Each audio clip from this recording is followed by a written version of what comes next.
Annenberg Media.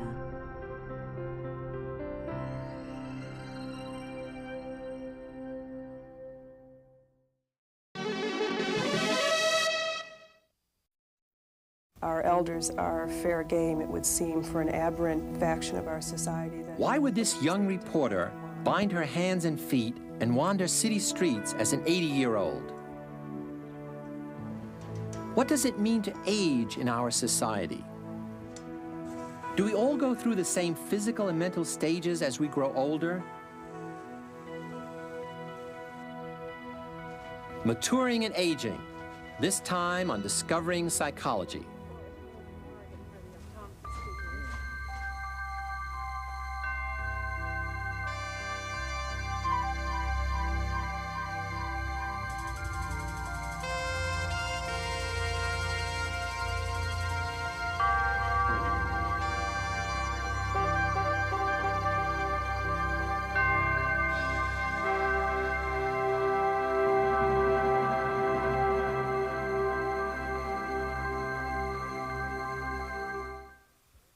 From birth to death, we all pass through many stages.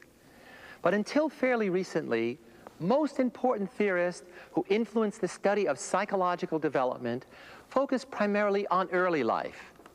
They believed that after adolescence, the psyche was basically set, with only a few important changes left to come. It wasn't until the 1950s that research on aging really began, with research on the various stages of adulthood starting shortly after. Since then, a great many myths about growing older and maturing have been overturned. One of the most valuable concepts emerging from psychological research is that of lifespan development. The idea that many aspects of human nature continue to develop throughout the entire life cycle. In this context, development isn't the same as growth. It includes both growing up and winding down. As we come to the end of our life, for example, there's what we call biological senescing, growing older physically, but also the possibility of psychological adolescing, growing up and developing psychologically to our full potential. Erik Erikson of Harvard University helped redirect developmental psychology toward the entire life cycle. His insights into the crises of identity came out of his own experiences as a newcomer to the United States. Because as an immigrant, I faced one of those very important redefinitions that a man has to make who lost his language, all the references on the basis of which his language, his concepts and so on, his sensory and sensual impressions were based. Erikson identified 8 stages of psychosocial development, from birth to late adulthood, in which the individual is challenged by specific crises or conflicts. Each stage is defined by a developmental task. The individual must come to terms with 2 opposite demands, balancing or integrating them. For the young adult, the conflict is between isolation and intimacy, the ability to make a full commitment to another person.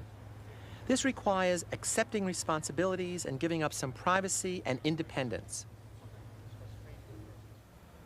Failure to resolve this developmental crisis can lead to isolation, to a lack of meaningful psychological connections with other people. Research indicates that anything which isolates us from sources of social support can leave us at risk for a number of physical and mental problems. Hi, Doreen. The next crisis and opportunity for growth comes during the 30s and 40s. During midlife, people usually move beyond the focus on self to wider commitments, to family, work, and society. But for those who haven't resolved the earlier crises of identity and intimacy, there may loom ahead what's known as the midlife crisis.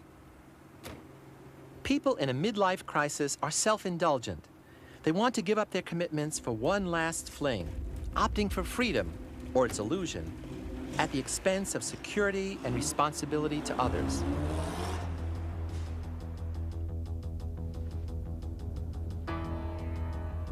Erikson's 8th and final crisis comes at the end of the life course.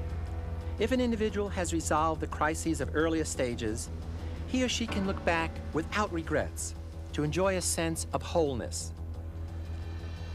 But when there are too many crises unresolved, too many aspirations unfulfilled, the end is shadowed by futility, despair, and anger. At Yale University, Daniel Levinson has also been studying the life course as a sequence of developmental periods. I have proposed the following idea of the life cycle.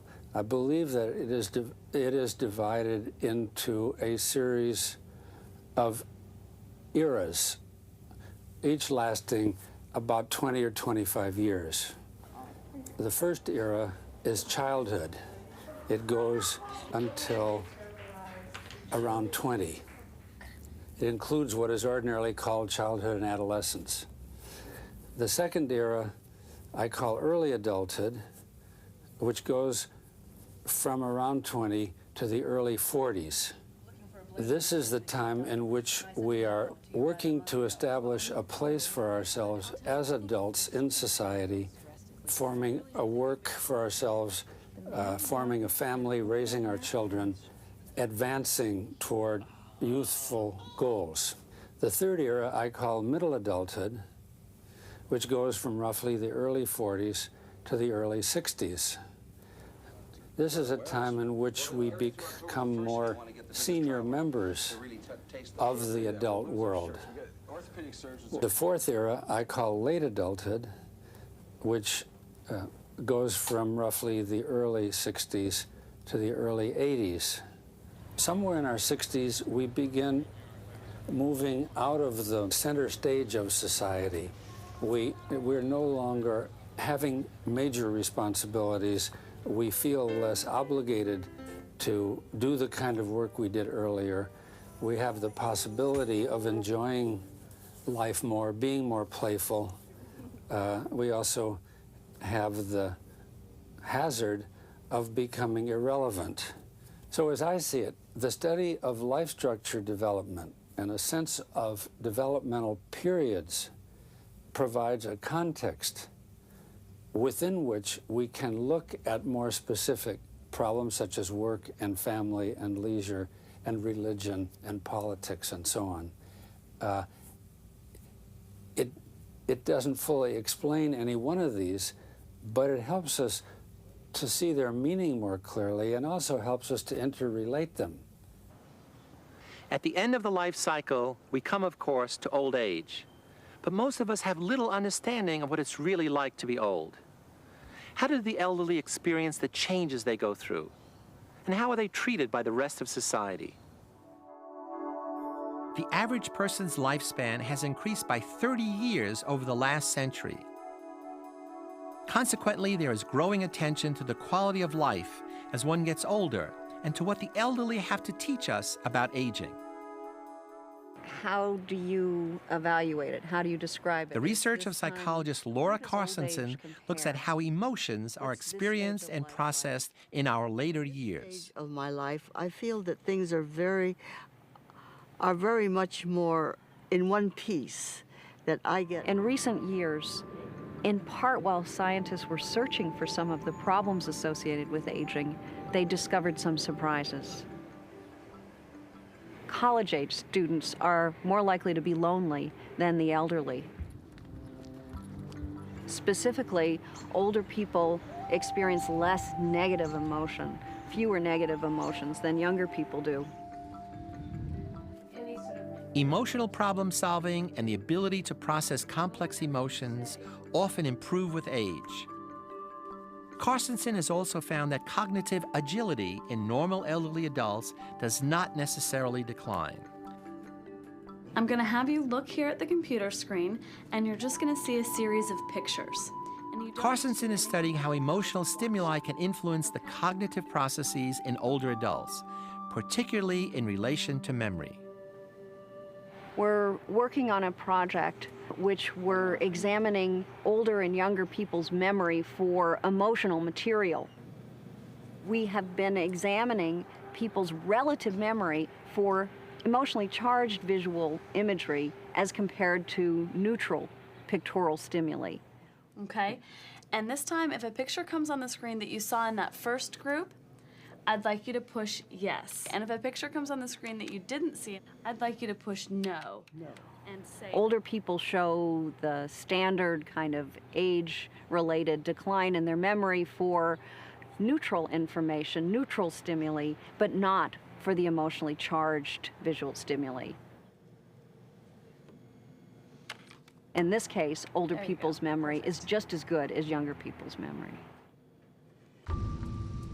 We have searched for age differences, and where we see them, we assume that there must be age decrements. That is, if older people differ in some way from younger people, we say there's something wrong.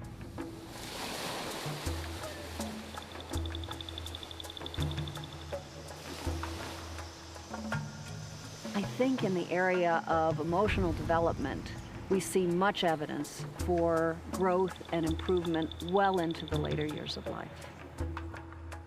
Despite promising evidence that challenges the belief that getting older reduces the quality of life, fears of aging still persist. Perhaps the idea of aging threatens our illusion of eternal youth. You would think that the inevitable process of aging would elicit compassion and help from society, instead of indifference and hostility. This videotape documents some of the experiences of Pat Moore, a young reporter who transformed herself into an 85-year-old woman and wandered the streets of over 100 cities. She bound her legs to make walking difficult, taped her fingers to simulate arthritis, clouded her vision with contact lenses, and diminished her hearing with earplugs. She found it difficult to function in a world designed for the young and the fit. At one point, Moore was even attacked by adolescents. Our elders are fair game, it would seem, for an aberrant faction of our society that believes they can take what they want. And someone who is encumbered with a slow pace or loss of dexterity, low vision, loss of strength, and might have some money in their pocketbook is a very easy mark. So to say that I learned something that I didn't expect would be difficult, but to say that I was surprised by the extent of ageism in our society would certainly be a very accurate statement. What is developing in our society with the controlling force of the baby boom cohort is an attitude of we can cure aging. It's this retin-A generation of saying, I'm sure I'll be able to buy something that'll fix it. I will never be like my grandmother. The processes of biological aging that are genetically programmed are inevitable, but diet and exercise can retard the physical aspects of aging, and the psychological aspects can be greatly influenced by a variety of factors, including one's own expectations, one's sense of self-esteem and sense of personal control, as well as the ability to live independently or in a supportive communal setting. It may even be possible to modify some effects of aging with mental strategies designed to increase an individual's sense of optimism and self-worth. Research has shown that the elderly are not a psychologically fragile group as a whole. They are surprisingly hardy, given their physical changes, sources of stress, and society's negative stereotypes of aging. Older people as a group have also developed a more narrow focus on what it takes to be satisfied and happy with life. It's what we call selective optimization, making the most of what you have. For example, exercising carefully to avoid accidents and falls, and limiting social contacts to those most important to you. Irreversible psychological deterioration is the exception and not the rule of old age, especially when there is no severe physical illness.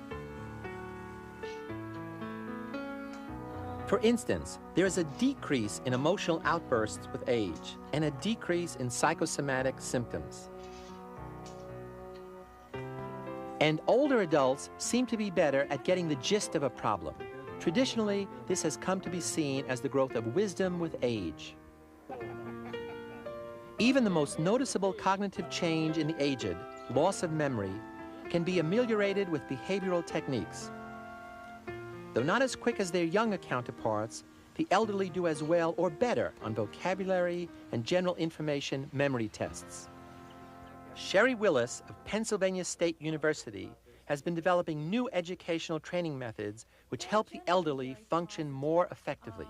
Many older adults are afraid of losing their mental abilities. They see a lot of publicity about senile dementia. They know that they're not in the kinds of jobs that demand the kind of mental exercise that they had before they retired.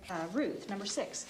We see some decline in their cognitive abilities or skills simply as a function of disuse, the use it or lose it kind of phenomena. We're familiar with that phenomenon in terms of physical well-being and exercise, but it seems to hold true for mental abilities too. If you want to turn it around and take a look and see if you were coming from One of the 8. abilities we've been studying is what's called spatial ability, the ability to mentally visualize in one's mind, for example, in using a road map, whether one should turn left or right, go up a street or down a street.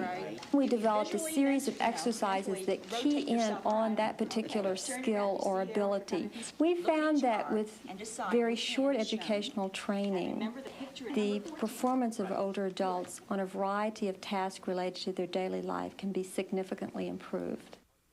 Some disabilities are beyond help, however. The severe deterioration in mental abilities due to brain injury or disease is known as dementia. Senile dementia is a late-life condition in which a gradual reduction in mental efficiency occurs due to biochemical and neuronal changes in the brain.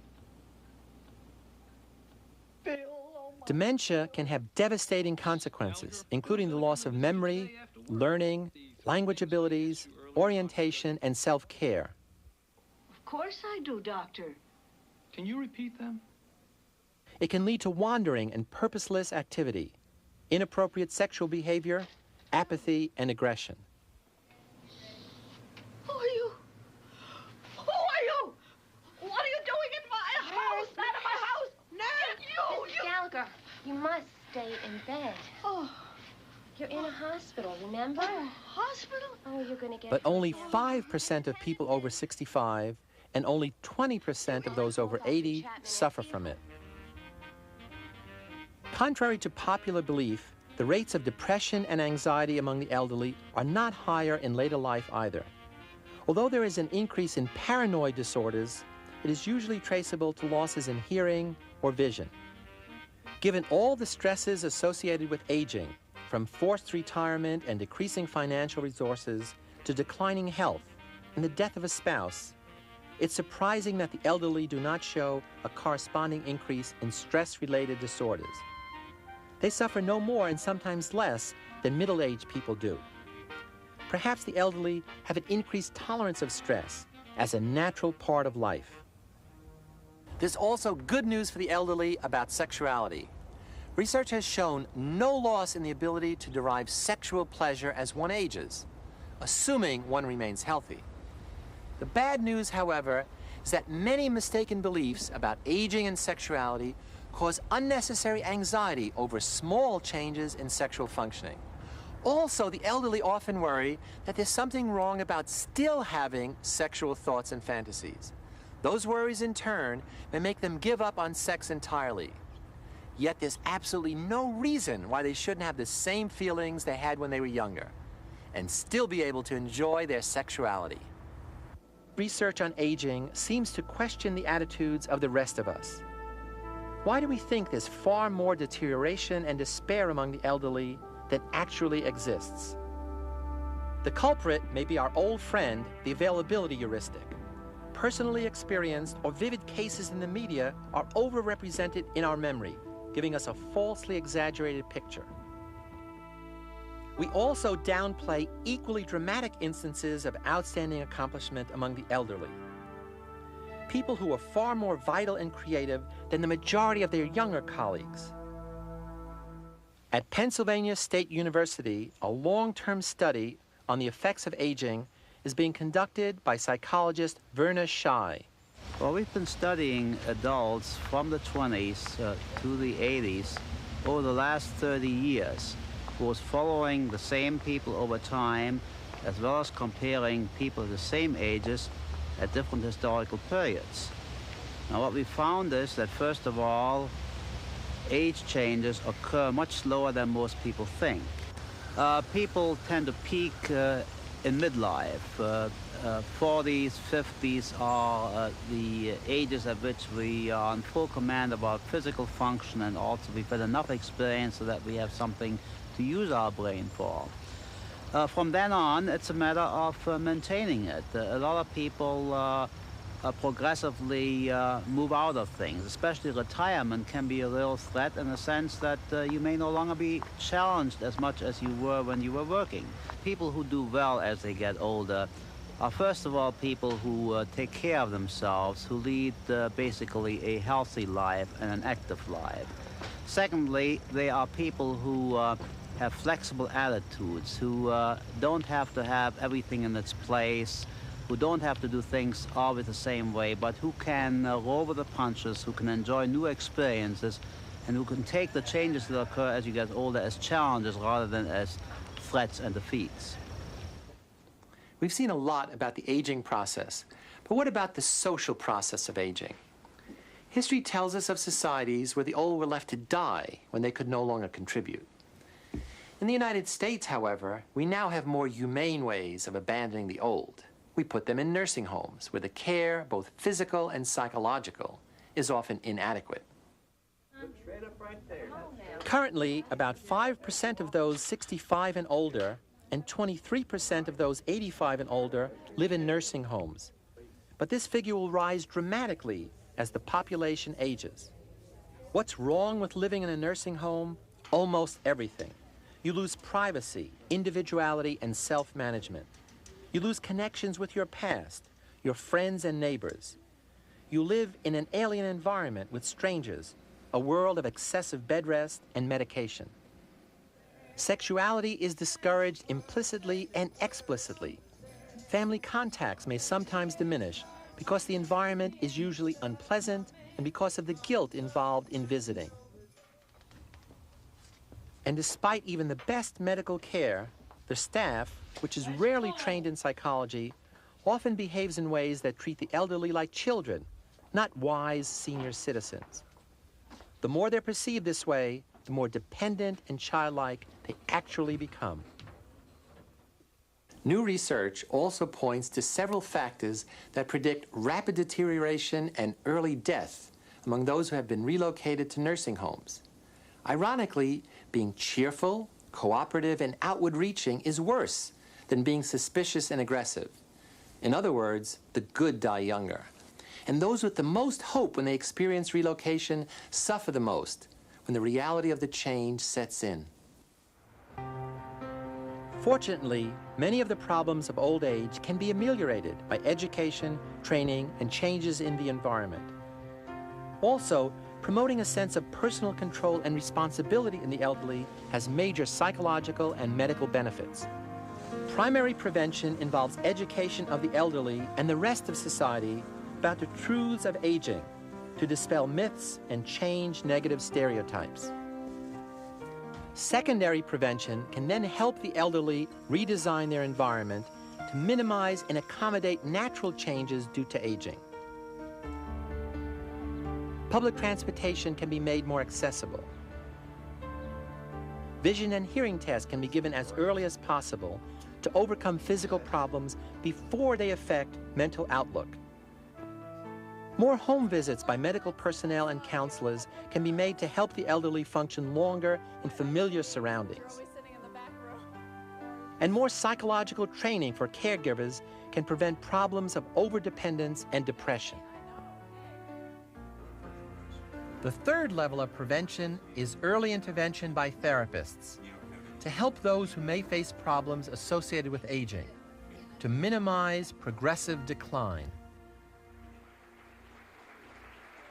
Florida Congressman Claude Pepper, here addressing the American Association of Retired Persons, is representative of the increasingly vocal and politically powerful elderly. The AARP is now one of the most influential political action committees in Washington, D.C. In 1870, only 3% of the American population was over 65. By the year 2040, that number will reach 20%. They call it the graying of America, and sooner or later, you're going to be part of it. In our next program, however, we'll explore a side of psychology that goes beyond the changes in behavior due to aging.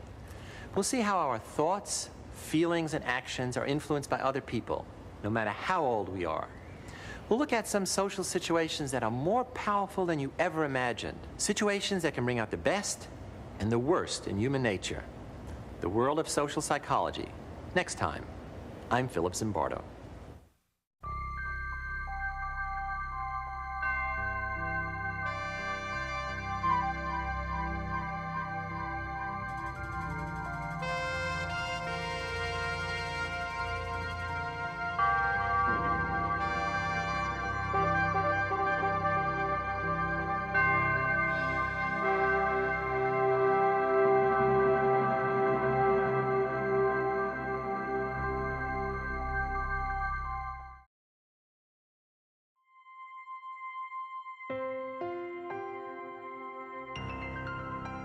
Annenberg Media.